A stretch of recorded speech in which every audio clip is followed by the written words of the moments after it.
Welcome to Wellbeing at Work, where we explore ways that you can achieve greater success with greater ease. I want to help you explore the topic of your professional energy. We often think of energy as the fuel we use to power our bodies, but I want you to consider yours in a different way. I hope you enjoy this episode and I'd love to hear your feedback. My email is liz@authenticadvancement.com. Helping us today is Maria Davis from Melbourne, Australia. Maria has made it her life's work to understand personal energy. She's a medical intuitive and a personal journey mentor, and she brings her own professional experiences to this conversation today. Maria worked for several years in government, you see, where she navigated those various challenges that you see in the bureaucratic system. She uses this knowledge to support her clients as they discover their unique energy pathways. Maria has a very practical approach which helps her clients to achieve more stability and balance and peace. Then they can go from this place of inner strength and move further into their success. So I'm delighted Maria is here to support us today.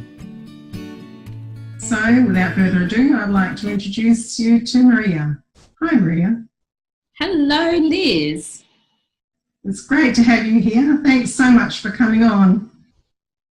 Lovely to be here. It's always a joy to share stories. Today we would like to talk about energy, and I thought it was wise perhaps to talk about what we aim for in terms of an optimal energy at work. It is about peace and balance, and really now no one likes neutrality. Shall we go straight into it? No one likes like zzz. And sometimes peace, when we talk about peace, it almost feels like something we really want, and when we get it we don't recognize it, because peace is like it's a balance. It's like, but what we like is oscillation, because oscillation inspires us, but we don't like the peaks and troughs. So that's what I'd like. That's what I teach. That's what I guide. You know, when you're having a peak and trough, check in. Are you causing it? Is it something, is an expectation of yours that's causing it? Is it a disrupted expectation? Or is it someone else that's infused their energy into you, so you have a different vibe or a misalignment somewhere? So just check in if it's your stuff or someone else's stuff, just to be colloquial. But then check in and say, what would it take for me to have a brilliant day? What would it take for me to experience joy? And I think we get the answers. So you say really quite simply that checking in is asking yourself the question, yes? Yeah, and it's the sacredness of really that prompt and that nudge. It's like, what would it take? Because the underlying thing is, do I deserve it? So that's what we all work on, is deserving to be happy and joy. But that's a deeper perspective. But it's like just in that moment and just taking what comes, what would it take for me to experience joy? Is it something I'm just going to put it out there? I'm going to experience joy today. What? And then the ego will go, what? What does that mean? And then, you know, what would it take for me to experience joy? And just getting that curiosity going and navigating to a source, because sometimes we don't deserve it. You know, sometimes we're feeling like we don't deserve it, we don't trust it. But when we do, everyone around us experiences joy as well.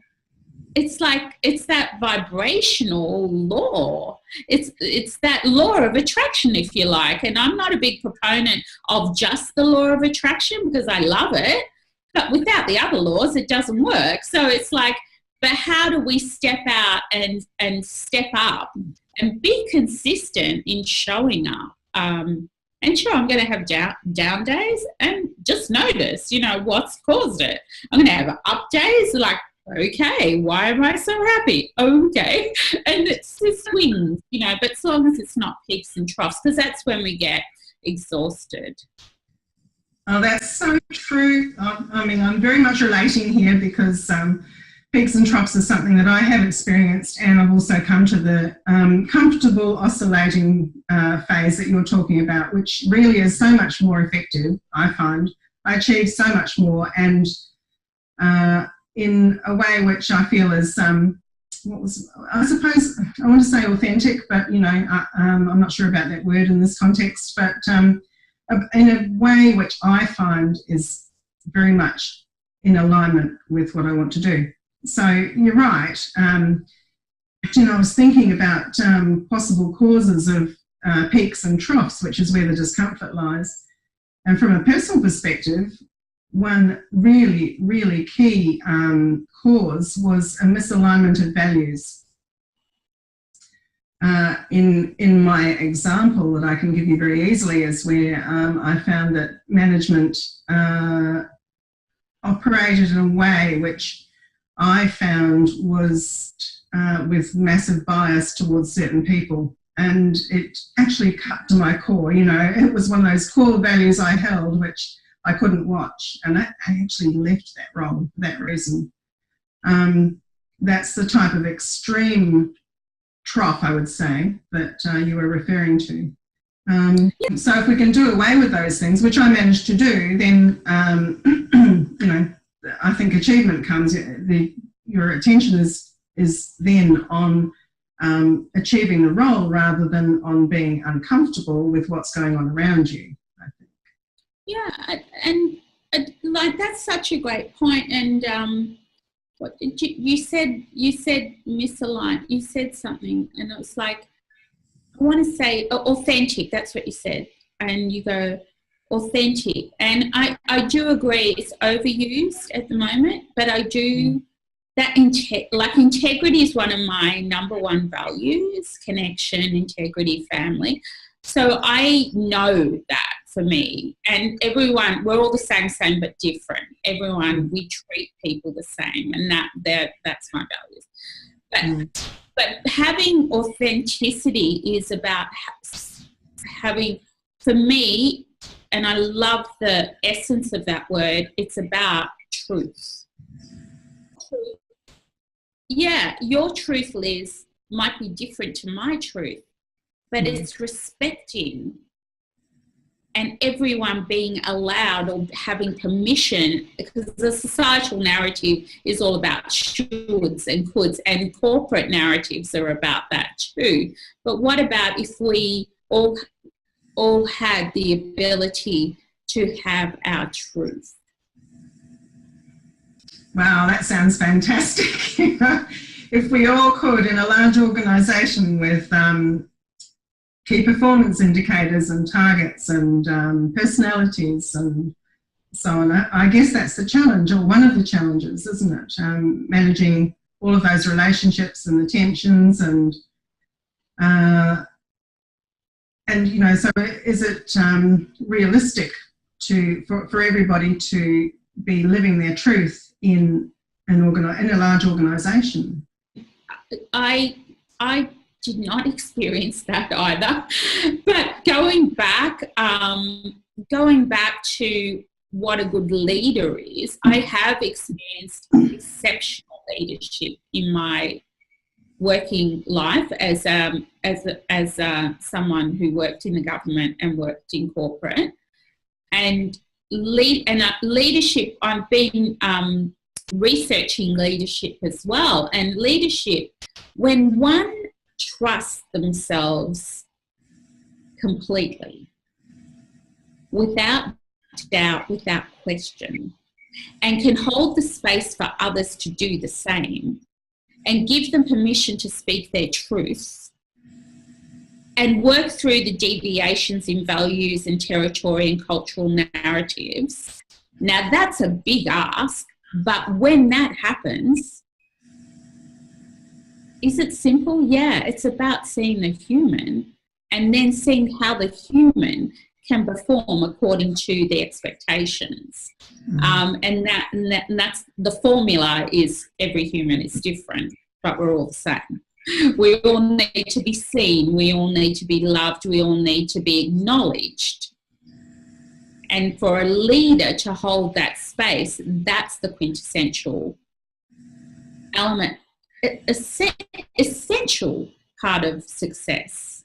That was so eloquently put, Maria. I really honestly feel you've hit the nail on the head in terms of leadership and in terms of getting people, the best out of people. Yeah, everyone, and I hold workshops, and I do leadership work, and there's some rules that we have as humans, that when we're speaking, we want to be listened to. There's some expectation that we're seen and we're connected to as well, energetically. It's that moment of, I guess it's that pride. Can we say pride? Pride is seen as it's seen as egoic, but it's not. It's essential for us to stand up. It's part of the confidence model. If you don't have pride in yourself, whether it be whatever is an element for you. For me, it's having my hair done.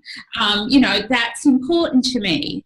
But is that superficial? No, it's an intrinsic need for me to be happy with what I look like, what I perceived as. Mm-hmm. So they're just some of the elements for me, and that could be superficial to someone else, but for me it's important. And you work out what's important for you. And I think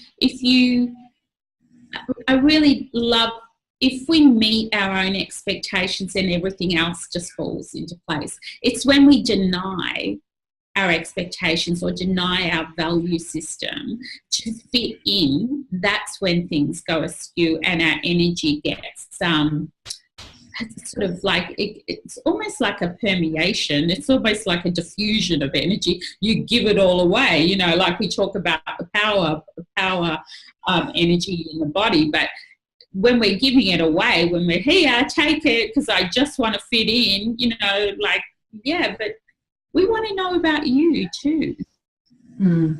We all want to contribute too, and that's sort of a false contribution. Giving away your power, that's a very common theme that's talked about a lot in terms of energy work and in terms of people recovering from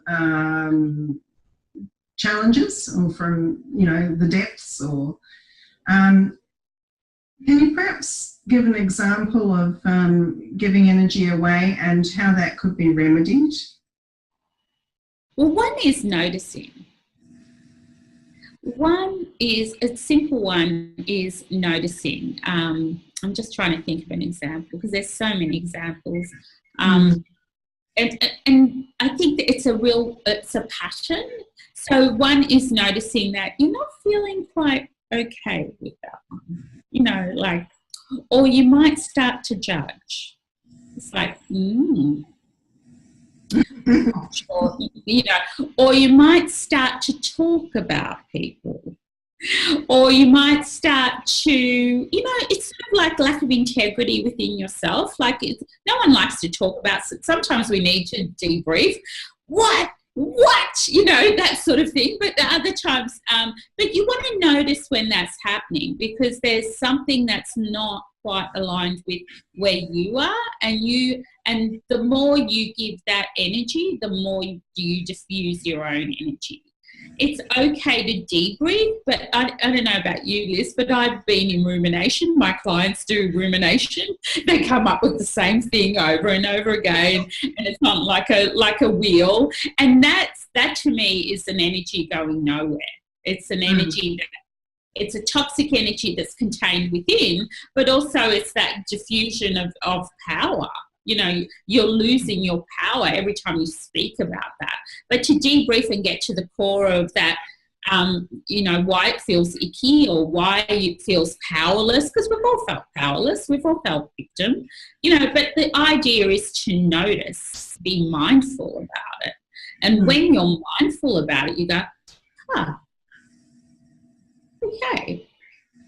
That might go to the issue of, dad not picking you up from school, or, some sort of childhood issue.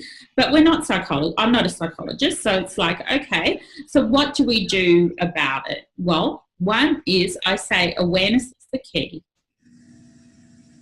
Once you're aware of where that energy is, and I'd like to give you a little practice. So if you're feeling misaligned, where is it? Because sometimes it's in the jaw. I'll tell you where it can be. There's a few places that come up a lot.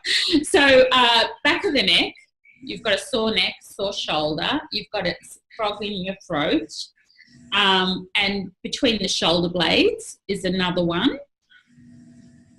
So there's and then your gut, you go, ooh, and you'll be bloating. So that'll be bloating. So I always think bloating is like the frilled-neck lizard.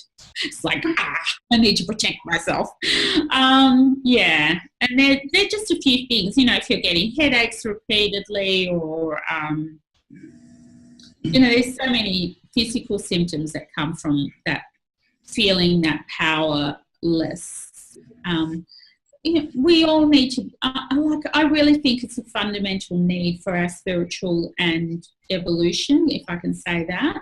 And spiritual evolution for me is finding the power, influence and leadership within yourself. That we are aware of the triggers. We are aware of when we're feeling a little yucky, you know, why? You know, yucky is probably not a good word, but, you know, yucky, it does feel yucky, right? But having said that, know that we're all addicted to struggle. That's how our societal narrative has gone. And it's a neurological fact. So you can go to Joe Dispenza's work to do that, to work that out. But it's like, you know, there's a lot of study attached to the karmic roles of wounds, and you know, there's a lot of work we can do with those, but in a leadership concept, and because there's a time management issue, we need to be really on top of it if we are in a leadership role, or if we're following a leader. Why am I feeling yucky? Where am I feeling it in the body? And Louise Hay's work is brilliant. You just go, okay, if you've got a sore shoulder, you've got a sore knee, you've got a sore hip, you've got a sore neck, go and check it out. It's great. There's no I in team, right? But there is a me. And we forget to hold ourselves sacred and put some boundaries around what we need as human beings, to trust both ourselves and outside. But it starts with self. So yeah, I agree. Everyone is their own leader. You know, the co-creator of that. But we forget it's not how we're raised. It's not how we're stimulated by the societal narratives and the undercurrent of energies that propel us forward, to inspire us. It does take a moment of pause to remember that. Absolutely, Maria. I've looked the moment of pause. So I think there's a key there for people. What do we do in that moment of pause? And how do we make that into something that brings us to a new action that is going to be for our individual betterment?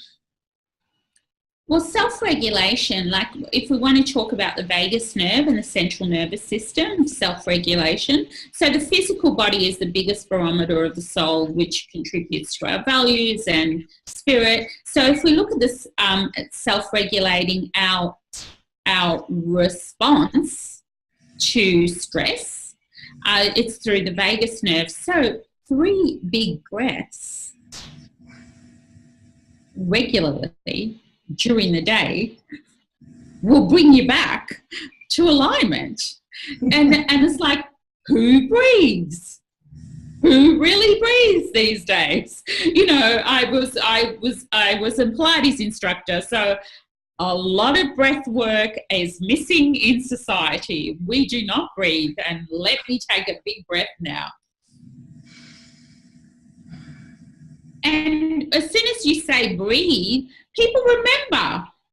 How can we forget to breathe? But everyone's in a hurry, so they take shallow breaths, and we get things, and then we get stressed because we don't have enough energy, and then our adrenals go into overload, and breathe. The other thing we can do, so that's one of the things. The vagus nerve is a very deep contribution to physical alignment and a de-stressor. So 3 big breaths in and out. So really notice, and it doesn't have to be fabricated or forced. It's just noticing.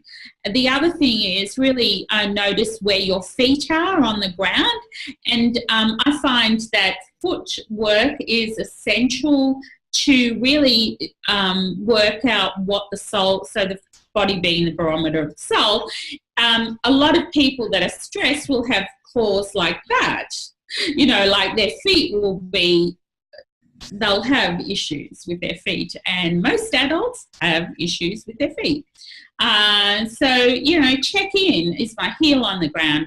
You know, am I grounded? Do I deserve support? Do I have support? You know, feet are a big telltale in your stresses as well. Yeah, they're 2 really basic ones. I only like basic, you know, because I don't like too complex. And really, the body is basic. You know, give it what it needs and it thrives. The heart and the soul is basic too. Listen to it and you fly. That's the inspiration.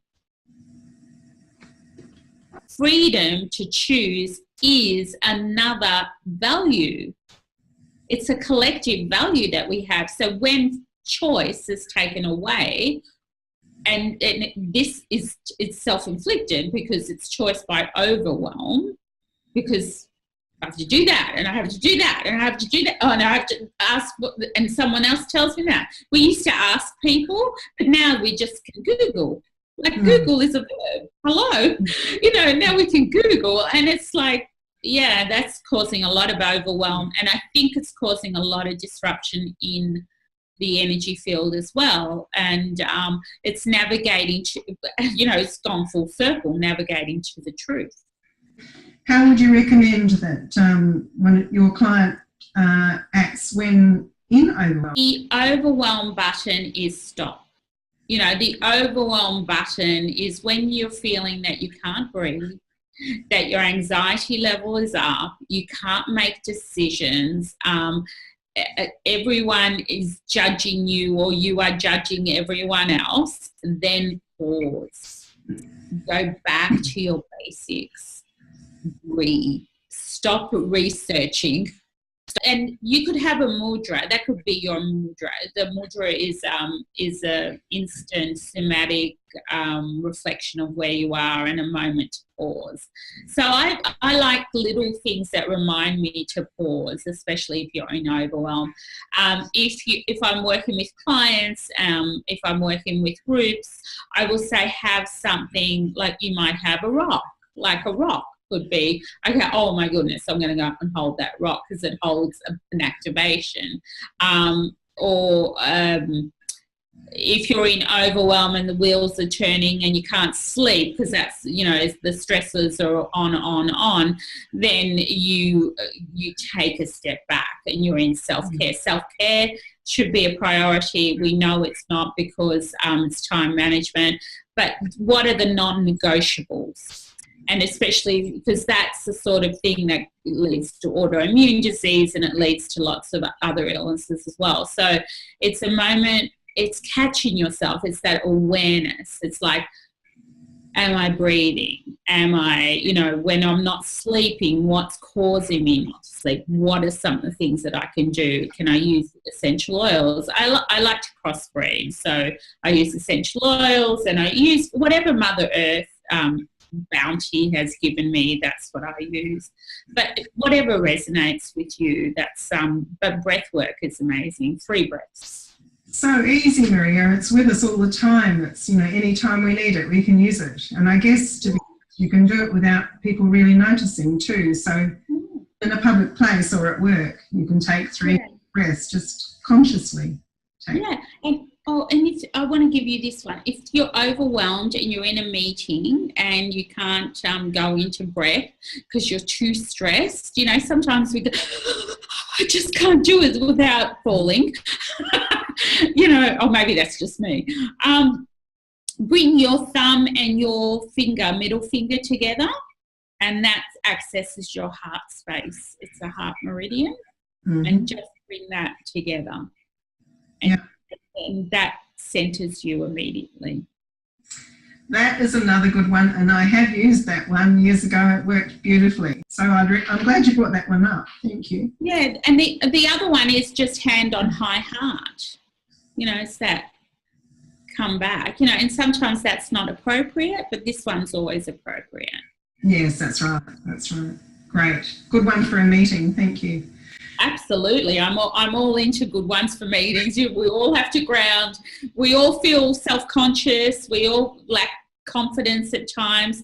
You know, what is confidence? It's this self-assessment. Hello.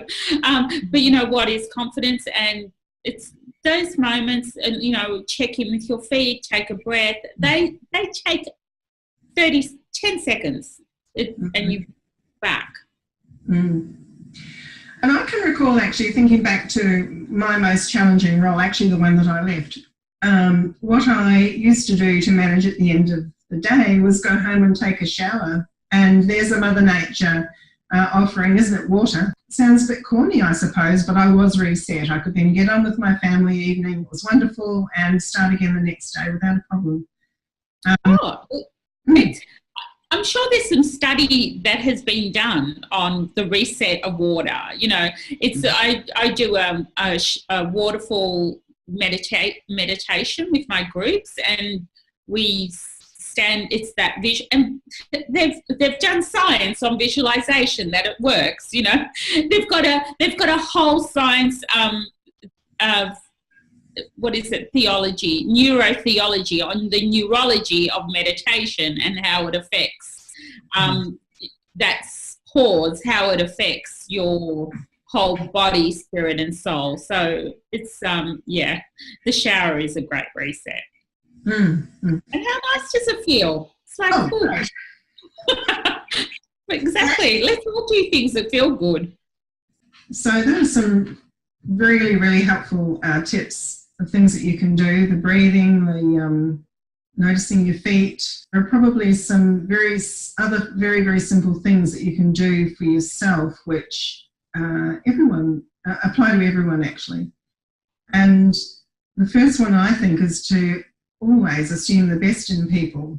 Initially go into a situation and assume that everything is fine and that everyone is there for the best reason. That gives you the best chance of everything being nicely balanced and come out well. Now, of course, we all know about good nourishment, about sleeping well, and topics like this I think we'll cover a little later in Wellbeing at Work, because they're quite broad topics. There's a lot that can be covered in each of those topics, and there are specialists for those types of things. But there's no doubt that applying some discipline around your nutrition and your sleep can support you. Also, another little thing is to be grateful for small things, and you know, whatever your thing is, it's great to appreciate the small things as you come across them. You may be wondering how to make all of this work for you. And workplace training has taught you a disciplined approach to new practices. But here I want you to see how to work more in line with your inner compass, which means apply a bit of discernment to what you hear or what you see, what you choose to do, and really work with what resonates for you and just leave the rest. That's okay.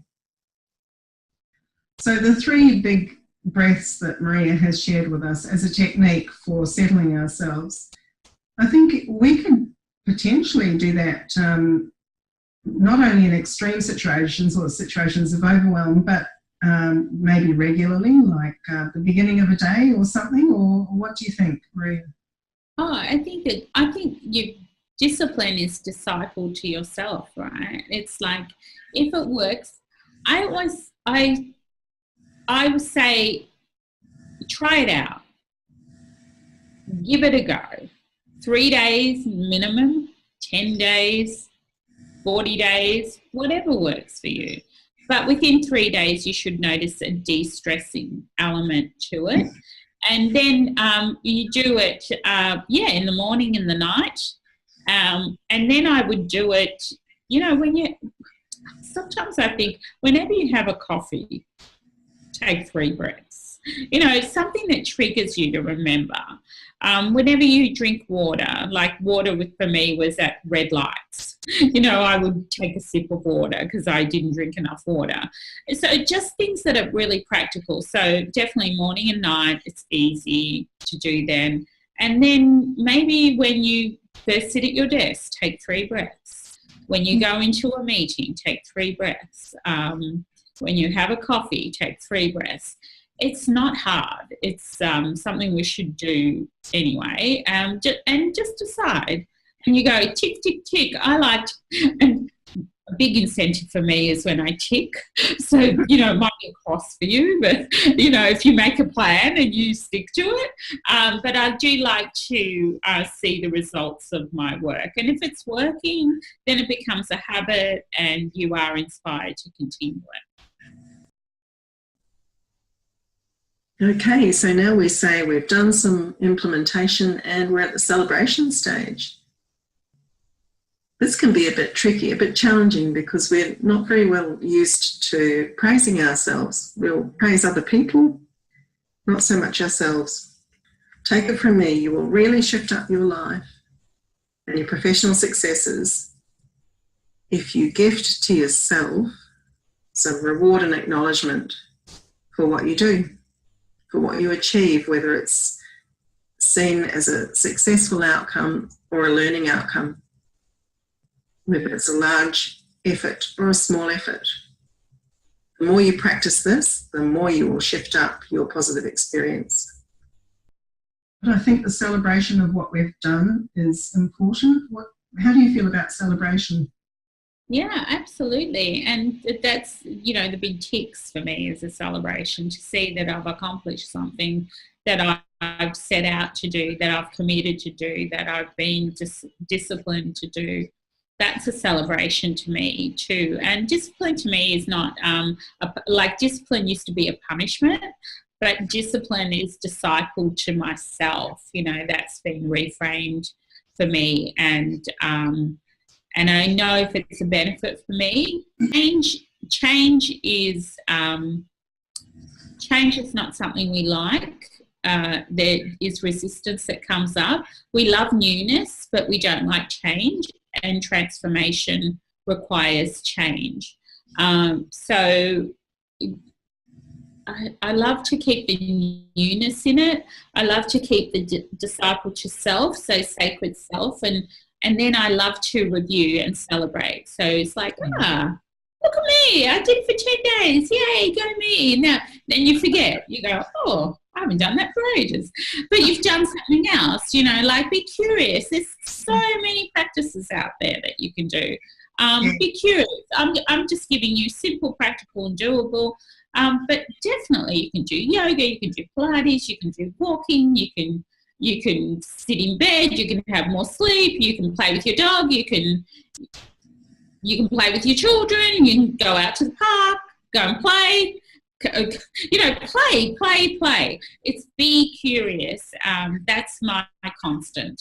And that works. Being curious and no judgment. And what you just did when you said you celebrated, you said, yay, me, and your whole energy shifted and lifted. And I saw it and I felt it. and that's yeah. That's what I think can be so very powerful. And actually noticing then, that's what I was hoping you'd do this, noticing when that happens, how you feel at that higher level of excitement and joy. The more we do of that, the better it is for our physical health. And I dare say we know this, but it's nice to be reminded to notice these things and try and get them into your day as much. Yeah.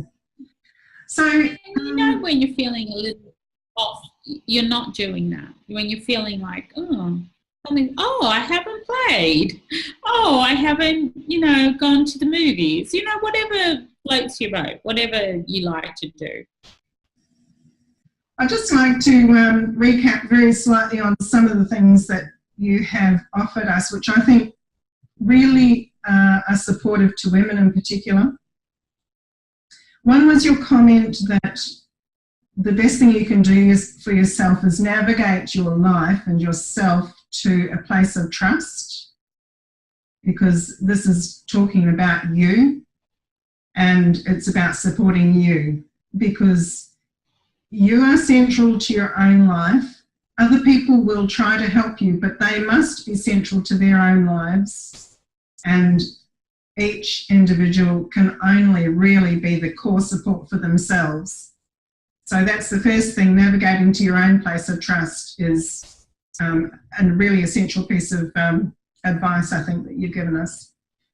And then part of that, to meet our personal expectations, because you are set as you are when you come into this world, and through your experiences to a point, you are who you are. And if you're working out of alignment, this is not comfortable for you, nor is it good for you as an ongoing thing. It is possible to be out of alignment for a while, and this is what corporate life expects of us and requires of us, and that's okay, particularly if you can see it as not yours, but as what you're doing for your corporate objective. And we can deal with that more into the future, but it's quite a big topic again. But I love in particular this one comment that you made, because it really hit home, that pride is essential, not egoistic.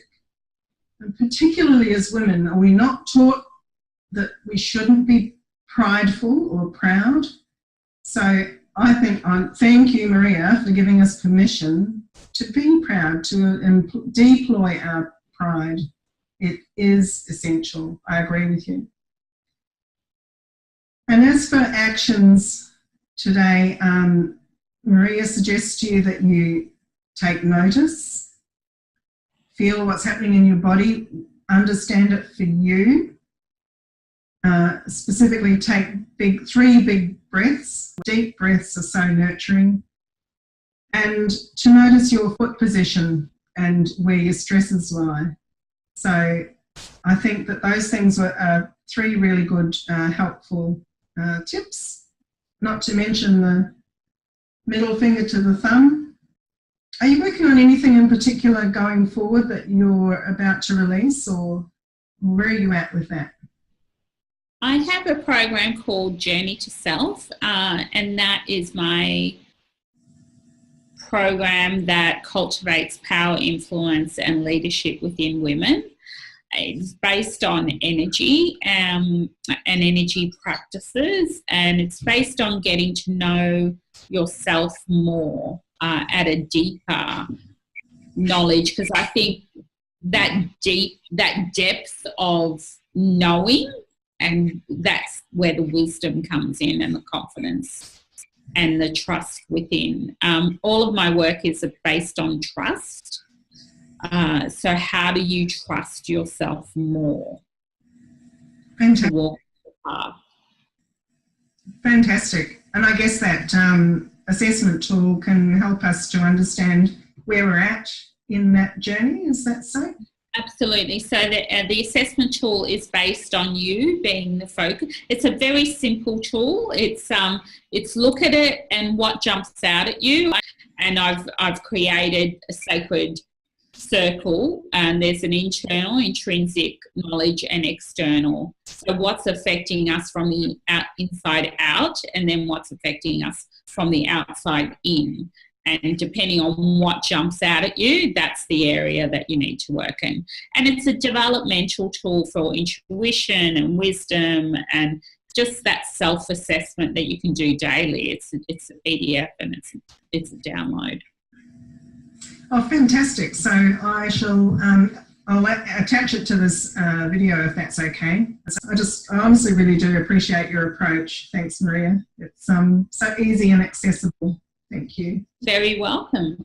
Honour. So Maria, just as a parting comment, is there anything that you'd like to say to our audience today? Thank you, Liz. I would like to say, when you trust yourself fully, in your truth, sit in your divine essence, everyone else has permission to do that too. Whether you're a leader, and know that you're a leader in your own life. You can be the influencer, and you can be the powerful one.